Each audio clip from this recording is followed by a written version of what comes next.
Big Blend Radio's Nature Connection Show, a podcast covering nature, wildlife, science, and the environment. Everybody, welcome to Big Blend Radio's Nature Connection. We're very excited to have Chris Berdik join us about his second book, and it's called Clamor, How Noise Took Over the World and How We Can Take It Back. It is out now, so go check it out. You can go to his website, chrisberdik.com. It is linked in the episode notes, and I'm really excited about talking about this, not just for the environmental and nature concerns, but actually human health, I believe, is impacted by noise pollution. Even this morning, I was making coffee, apparently opened the fridge, the coffee's beeping, the refrigerator's beeping, everything is beeping at me, and I hadn't had my coffee, and then suddenly I thought, I am going to have high blood pressure in the middle age. So I think it does affect us. So welcome, Chris. How are you? I'm great, Lisa. Thanks so much for having me. And it's true about the beeps, the sounds, when you actually stop and listen, even in a house, how many alarms we have. And even if you think about alarms, and when an alarm goes off to wake you up, that's an annoying sound. Do we, like through all your research, do we get like high blood pressure from this? Because I'm even getting it right now, thinking about it.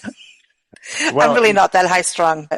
You have to kind of join a few things. There is a lot of research into noise linked to high blood pressure, linked to increased cardiovascular disease risk, linked to all manner of health impacts. It's basically through chronic stress. Now, most of these studies look at noise exposure from what we can measure easily, which is usually noise from roads or airport noise, things that are mapped out. They don't have a reckoning of, how many alarms are going off on a daily schedule. They don't have an account of when you're at work and you're trying to finish a deadline and you have your coworkers talking about their weekends. They don't have a measure on a lot of these noises that we know bother us. So where are we on documenting all these different sounds in our life? So that is still a bit of a black box. There's a researcher named Rick Neitzel who is at University of Michigan, and he's sort of focused on this, where noise is usually, it has been recorded and we've kept track of it in very loud places, like in loud industries, mining, and those sorts of places.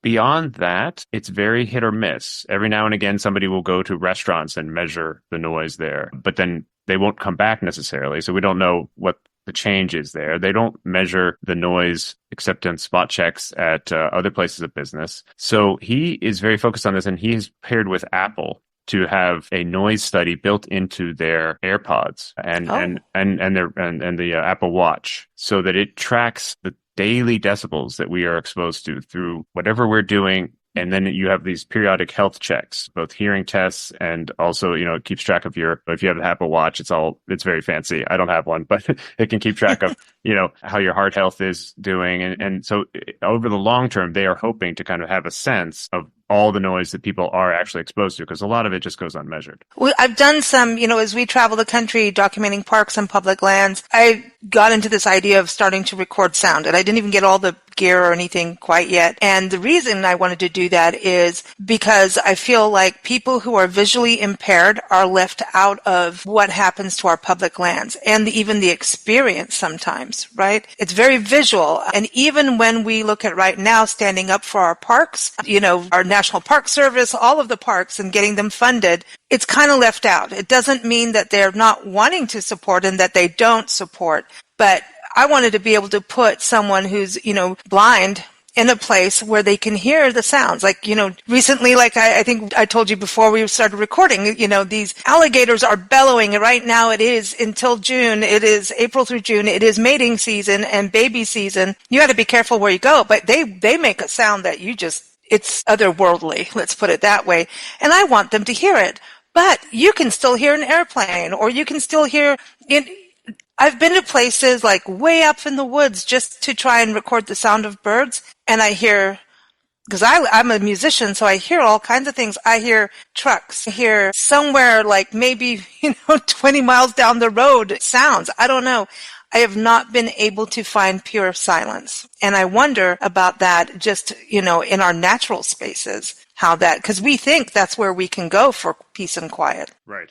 Yeah, it's a little bit of Joni Mitchell, you don't know what you've got till it's gone here. Yeah. Yeah, it is a problem, and it's only been recently. I mean, recently, I'm old enough to say this, recently meaning in the last couple of decades, that the National Park Service has really made an effort to record the natural soundscapes in its protected areas and to try to not only keep track of the noise intrusions, but to sort of document what we are protecting. The Park Service has had a mandate since its founding to protect the natural resources, and that includes the soundscapes of them. If you look at, I mean, you can look at some studies where people are viewing a scenic overlook and they'll superimpose an airplane sound or the whine of a snowblower going through, and people will rate it less beautiful, less scenic, less peaceful.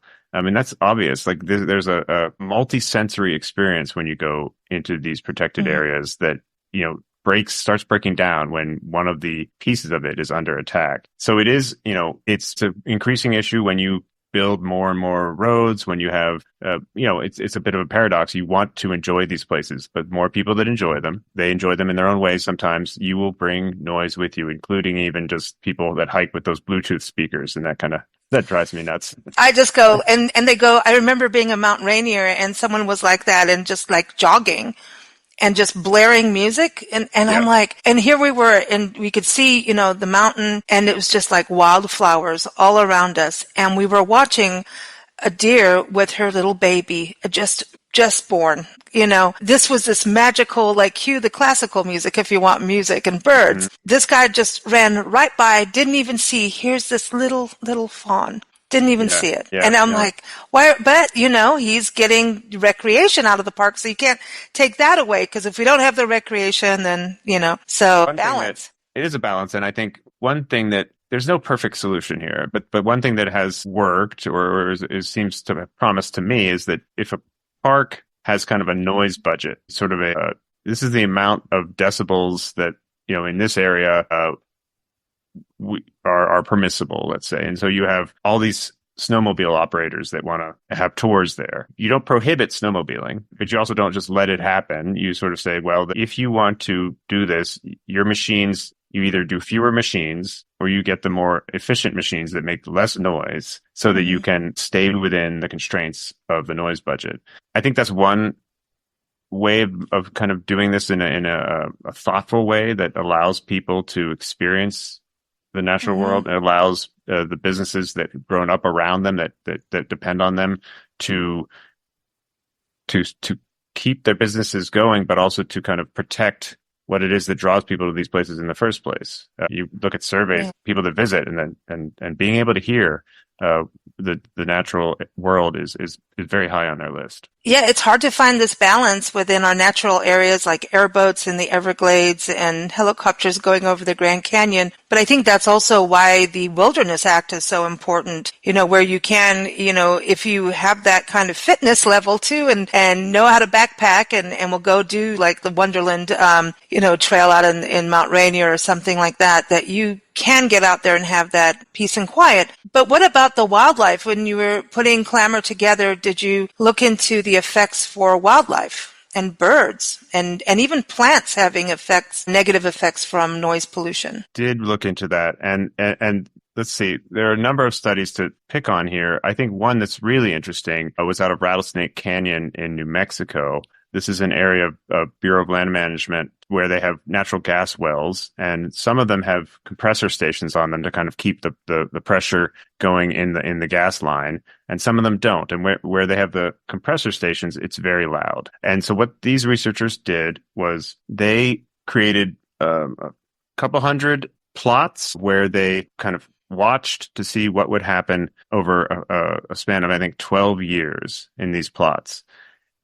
Some of them were near the loud wells and some of them were near the quiet wells. And what they were looking for in particular were two trees that are sort of the bedrock of that ecosystem, the pinyon pine and the juniper tree there, that are spread by different birds. There's a scrub house jay, and I can't remember the name of the other bird, but basically these birds are responsible for eating the berries and spreading them in their poop, and basically that's how the trees create more seedlings. And what they found was that over the course of these 12 years, the areas near the noisy wells had somewhere between 80 and 90% fewer seedlings sprouting up. So you have this kind of cascading impact where with the birds that are responsible for spreading these seeds stay away, though the trees don't grow. So it kind of, these things don't change in isolation. A lot of the noise research that I've looked at is not noise that's going to threaten the hearing of any of these animals. Many of them, the non-mammals in any case, are able to regrow their hair cells, which are the little cells in the ears that kind of are critical for hearing. We can't do it. Mammals can't do it, but birds can, reptiles can, fish can. But they're beyond the lower threshold noise that just never stops is the real problem. They can't put on, noise canceling headphones. They can't close their double pane windows to shut out the sound. They can't go anywhere. They need to listen. These animals to be able to find their way around, to be able to find mates, to avoid predators. And this sound closes off their sonic world. It reduces the scope of their ability to kind of hear one another, explore, find food. It's what I think some people have called kind of a sensory smog that is filtering out. And so that is the real problem, not necessarily the loudest sounds out there in nature, but the constancy of it. If we could have focus on some of the places that are visited every day by people that still have a lot of natural sounds to them, that are worth hearing, that are worth preserving, both for the natural wildlife that's all around us and for ourselves, I think we would bring more people into this kind of awareness of it and understanding that, this is something that we can do a better job of, not just to kind of tell people who are making the noise to shut up, but to actually plan better and have a proactive approach, just even to your local city park where, you can use the landscaping and the design of how you position the playground where the kids are going to be versus where the road is versus where, you have a natural berm or where you plant the big trees. All these things have a acoustic implication that just isn't thought about oftentimes. And it could be. One thing that makes a lot of sense to me is to make this not just be about sound. So many of these noise sources are sources of other pollution. And in addition, we want to say, we're not just here to be precious and have sound as kind of like you're in a museum to go and listen to it. We're aiming to have natural areas that preserve the environment, that also preserve, our ability to enjoy our natural world. We're looking for creating playgrounds that are safe and that are, also healthy. You connect these kind of issues of sound with some very big issues that are not just about sound. And I think that also kind of helps people understand what we're really talking about here. You have not just exposure to think about when it comes to sound, but you have vulnerability. So if you're in a place where there's a certain amount of noise from, say, roads or industrial sources or jets flying over your house, if you are in an area that also has green space, that has better built homes with insulation and better windows, you're less vulnerable to that sound. If you're in an area that, and a lot of this, like I said at the top, is a stress response. And so if you're in an area that has a lot more stress associated with it, this the stress from the noise, compounds that. And if you're, lucky enough to have a comfortable life in a safe neighborhood, for instance, then you have one fewer source of stress, and it all kind of just adds up on itself. And this is kind of a thing that I write about in the book called like a noise gap. That is not, there is a lot more noise, kind of, if you look at the broad scale, in areas that are disadvantaged because they couldn't fight the highway coming through the middle of them. They they need to have whatever economic development can be brought there, whether it's noisy or not. And the vulnerability is higher because of these other things we were just talking about, the lack of green space, the housing that doesn't have the type of protection from sound that a wealthy area might have. This is fascinating when you really, because I don't think we always think about it, like what can we do and put that as a something we need to do in our community and in our homes, just even our neighborhood.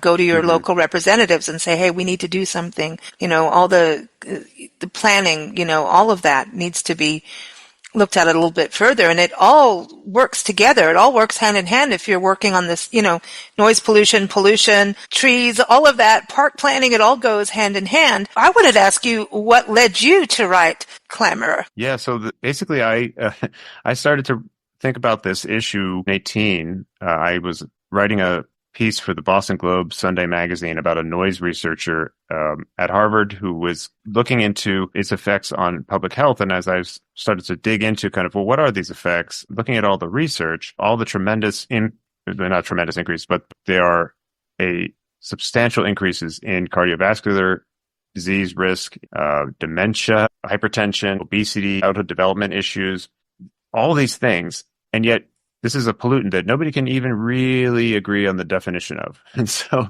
that kind of juxtaposition really sparked my curiosity and led me to research some more, write a couple more magazine articles, and eventually to the book. Everyone, again, that was Chris Berdik, the author of Clamor, How Noise Took Over the World and How We Can Take It Back. You can go to his website, chrisberdik.com, and that's Chris, ChrisBerdik, chrisberdik.com. Very fascinating book and the perfect title for sure. Thank you for joining us here on Big Blend Radio's Nature Connection show. Keep up with us at bigblendradio.com.